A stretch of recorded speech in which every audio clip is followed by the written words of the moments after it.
Hi hello guys, welcome back to Anas talks. ഞാൻ അനസ് യൂസഫ്. ഇന്ന് ഞാൻ നിങ്ങളുടെ മുമ്പിൽ എത്തിയിട്ടുള്ള സൂപ്പർ ലീഗിലെ മറ്റൊരു ടീമായിട്ടുള്ള ഫോസ കൊച്ചി എഫ്സിയുടെ അപ്ഡേറ്റ്സ് നിങ്ങളായിട്ട് ഷെയർ ചെയ്യാൻ വേണ്ടിയിട്ടാണ്.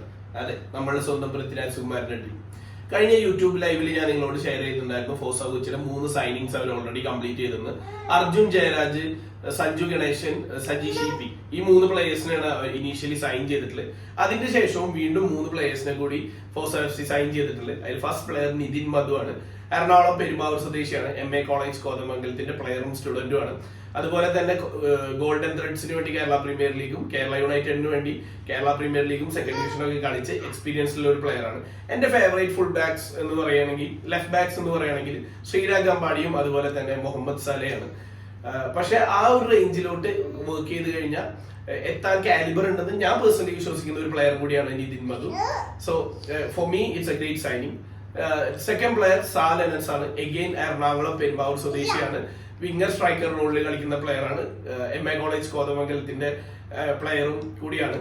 കഴിഞ്ഞ 3 വർഷമായിട്ട് ഗോൾഡൻ ത്രെഡ്സിന് വേണ്ടി കേരള പ്രീമിയർ ലീഗ് കളിക്കുന്നുണ്ട്. അവർക്ക് വേണ്ടി കഴിഞ്ഞതിന്റെ മുമ്പത്തെ വർഷം സെക്കൻഡ് ഡിവിഷൻ ഐ ലീഗും കളിച്ച പ്ലെയർ ആണ് സാൽ Anas. Again a promising signing from the team. Player on the list is Nijo Gilbert. Thiruvananthapuram Poovar സ്വദേശിയാണ്. SBFA പൂവാറിന്റെ പ്ലെയർ ആണ്. കേരളത്തിന് വേണ്ടി സന്തോഷ് ട്രോഫിയും നാഷണൽ ഗെയിംസും ഒക്കെ കളിച്ച പ്ലെയർ ആണ്. കേരളം സന്തോഷ് ട്രോഫി ചാമ്പ്യൻ ആവുമ്പോൾ ടീമിലെ വൈറ്റൽ റോള് കളിച്ച പ്ലെയർ കൂടിയാണ് നിജോ. കഴിഞ്ഞ വർഷത്തെ സന്തോഷ് ട്രോഫിയിൽ കേരളത്തിന്റെ ക്യാപ്റ്റൻ ആയിരുന്നു. ഒരുപാട് എക്സ്പീരിയൻസ് ഉള്ള പ്ലെയർ ആണ്. പ്രസന്റ്ലി KCBക്ക് വേണ്ടിയിട്ടാണ് നിജോ പെർഫോം ചെയ്തുകൊണ്ടിരിക്കുന്നത്. വൈഡ് വെറൈറ്റി ഓഫ് സൈനിങ്സ് ആണ് ഫോസ കൊച്ചി എഫ് സി അവരുടെ ടീമിൽ എത്തിച്ചുകൊണ്ടിരിക്കുന്നത്. ദ ബെസ്റ്റ് ഡൊമസ്റ്റിക് സൈനിങ് എന്ന് തന്നെ നമുക്ക് പറയാൻ പറ്റും. പക്ഷെ എനിക്ക് തോന്നിയിട്ടുള്ള ഒരു ചെറിയ ഡിമെറിറ്റ് എന്ന് വെച്ചാൽ ഇതിൽ മോസ്റ്റ് ഓഫ് ദ പ്ലേയേഴ്സും ഡിപ്പാർട്ട്മെന്റ് പ്ലേയേഴ്സ് ആണ്. ഡിപ്പാർട്ട്മെന്റ് പ്ലേയേഴ്സിന് പുറത്തുള്ള ടൂർണമെന്റ്സിൽ അങ്ങനെ പെർമിഷൻസ് ഡിപ്പാർട്ട്മെന്റ് ഭാഗത്തുനിന്ന് കൊടുക്കാറില്ല.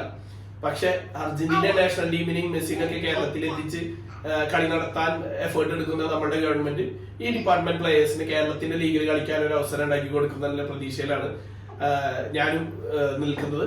So let's wait for an positive updates. നാളെ മറ്റൊരു ടീമിന്റെ സൈനിങ് ആയിട്ട് വരുന്നവരെ it's bye from Anas Yusuf.